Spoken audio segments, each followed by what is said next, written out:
أقسمت يمين بألا أدخل منزل أهلي ماذا میں نے قسم کھائی ہے کہ میں اپنے گھر داخل نہیں ہوں گا، اپنے گھر والوں کے پاس نہیں جاؤں گا. قسما على ترك طاعة من الطاعات فإنه يستحب له أن يكفر عن يمينه. آپ نے اپنے اوپر اطاعت اور فرمانبرداری کے کاموں کو نہ کرنے کی جو قسم کھائی تھی اس کی کوئی حیثیت نہیں ہے، آپ کو کفارہ دینا چاہیے. لقول النبي صلى الله عليه وسلم والله لا أحلف على يمين فأرى غيرها خيرا منها إلا أتيت الذي هو خير وكفرت عن يميني.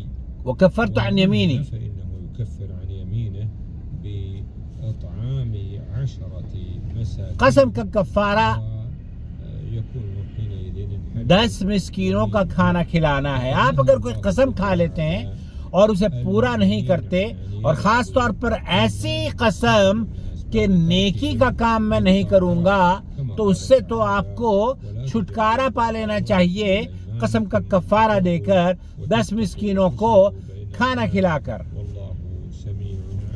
اللہ تعالی سمیع علیم. ولكن يؤاخذكم بما كسبت قلوبكم والله غفور حليم.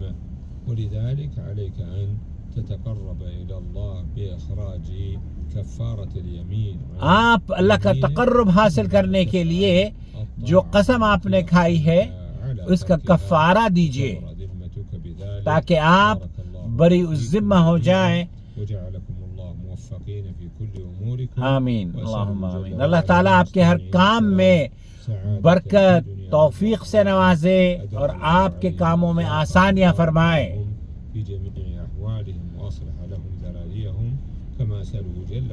میں اللہ سے دعا کرتا ہوں کہ اللہ رب العالمین آپ کے تمام راستوں کو پرامن کر دے اور ان میں خیر اور بھلائی عطا فرمائے اور آپ کے ہر کام کو بابرکت کر دے.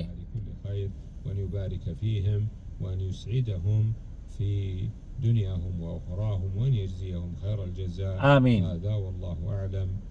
اور اللہ رب العالمین ہمارے ملک کی حفاظت فرما، یہاں کے حکمران کی، خادم الحرمین شریفین ملک سلمان کی، ان کے ذمہ داران کی، حکومت کے متعاونین کی، سب کی حفاظت فرما جو کہ امن اور سلامتی کو بنائے رکھنے کے لیے جد و جہد کرتے رہتے ہیں.